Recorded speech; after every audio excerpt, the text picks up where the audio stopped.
परम पुरुष को किसी से घृणा नहीं। आनंद वचनामृतम चतुर्थ खंड।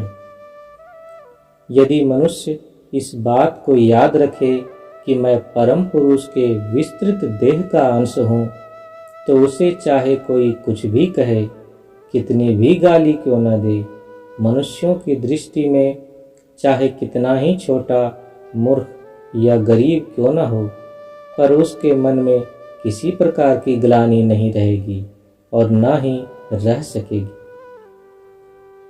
मनुष्य असंपूर्ण है, इस कारण मनुष्य में त्रुटियां रहेंगी ही। केवल परम पुरुष ही संपूर्ण है। जो परम पुरुष के विराट भाव की ओर जितना अधिक अग्रसर होगा, वह उतना ही त्रुटि मुक्त होता जाएगा, और जब वह संपूर्ण रूप से त्रुटि मुक्त हो जाएगा, तब यह देखा जाएगा कि वह परम पुरुष के साथ मिलकर एकाकार हो गया और उसका निजी अस्तित्व नहीं रह गया, वह उनसे अलग नहीं रहेगा।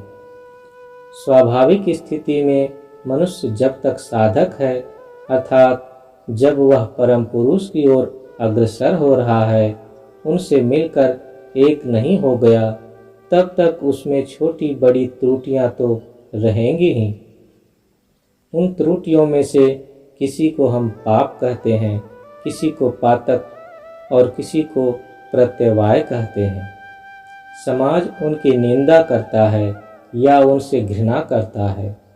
समाज के द्वारा उस प्रकार के लोगों की निंदा करना या उनसे घृणा करना स्वाभाविक है, क्योंकि ऐसी स्थिति में लज्जा व अपमान के भय से पाप से दूर रहने का वे प्रयास करेंगे। इस कारण ऐसी व्यवस्था का अच्छा स्वरूप भी है, परंतु ऐसे सब लोगों को यह बात सदा याद रखनी होगी कि चाहे समाज के सामने वह घृणित और हेय हैं, परंतु परम पुरुष के सामने घृणित और हेय नहीं हैं, क्योंकि वे परम पुरुष की संतान हैं। यह बात याद करते ही वह पाप से मुक्त हो जाएगा।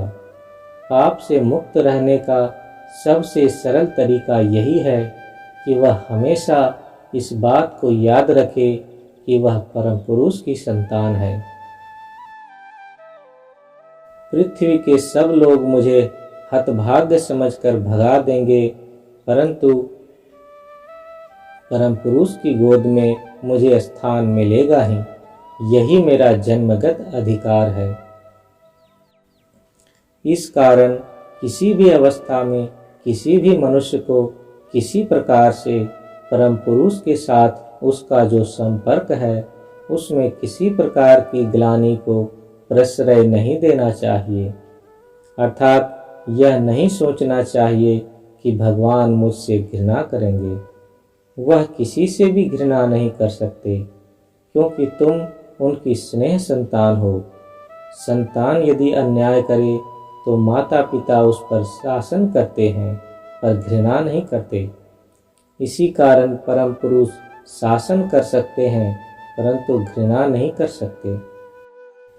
रुष्ट होने पर कई बार माता पिता संतान से कह बैठते हैं, मर जा मर जा, जा यम देवता के घर जा, पर अपने मन में ऐसा कुछ नहीं चाहते।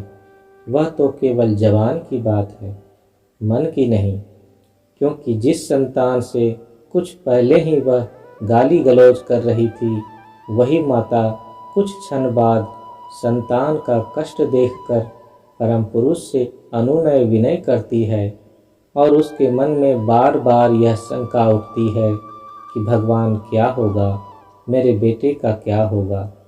यही असली बात है। हर समय यह याद रखना कि परम पुरुष दो कार्य नहीं कर सकते। जो मनुष्य बड़ा होता है, बृहत होकर परम पुरुष ही बन जाता है, वह परम पुरुष ही हो जाता है। परम पुरुष के साथ मिलकर परम पुरुष में मिल जाता है। इस प्रकार परम पुरुष एक ही रहते हैं, दो नहीं हो सकते। दूसरे, यदि वे यह भी चाहें कि अमुक आदमी पाप करता है, मैं उससे घृणा करूंगा, तो भी वे उससे घृणा नहीं कर सकते, कभी भी नहीं। एक कहानी है, दो सियार सोचते हैं, रास्ते से इतने सारे सैनिक कहाँ जाते हैं। उन्होंने खोजबीन की और उन्हें पता चला कि वे सब कोर्ट में मुकदमा लड़ने के लिए जा रहे हैं। तब उन्होंने कहा, देखो, हम मनुष्यों से पीछे क्यों रहें, हम भी जब लड़ाई करेंगे तभी मनुष्य की बराबरी कर सकेंगे। मान लो पेड़ से एक फल टपका है। एक नंबर के सियार ने कहा, देख, मैं यह फल खाने की कोशिश करूंगा और तू कहना यह फल मेरा है, मैं तुझे खाने नहीं दूंगा। उसके बाद ही हम दोनों का झगड़ा होगा, हम कोर्ट में जाएंगे, मुकदमा लड़ेंगे। इस तरह निश्चय किया गया कि एक कृत्रिम झगड़ा शुरू किया जाएगा। उसी समय पेड़ से एक फल टपका। जब एक नंबर के सियार ने उसे मुंह में डालना चाहा, दो नंबर के सियार ने कुछ भी कहीं नहीं कहा। तब एक नंबर के सियार ने कहा, मैंने तुझे जैसा सिखाया था उसी तरह से बोलना, यह फल तेरा नहीं मेरा है। इस पर दो नंबर के सियार ने कहा, चलो तुमने ही खा लिया है तो बुरा क्या हुआ। उनमें झगड़ा नहीं हो सका। इस कारण सियार मनुष्यों की तरह बड़े ना हो सके, क्योंकि वे मुकदमा नहीं लड़ सके। वन्य पशु पक्षी कोई भी घृणा नहीं कर पाते, वे यदि चाहें तो भी नहीं कर पाते। उसी तरह परम पुरुष चाहे भी कि यह मनुष्य इतना अधिक बदमाश है, मैं उससे घृणा करूंगा, तो भी उससे घृणा नहीं कर पाते। यदि घृणा करने की कोशिश भी करें तो उनके मन में यह विचार उठता है, मेरी ही संतान है। इस कारण वे घृणा के बदले कहते हैं, आओ बच्चे, मेरी गोद में चले आओ और फिर से कभी ऐसी गलती नहीं करना। श्री श्री आनंद मूर्ति, कलिकाता, संध्या दर्शन, 3 नवंबर 1978।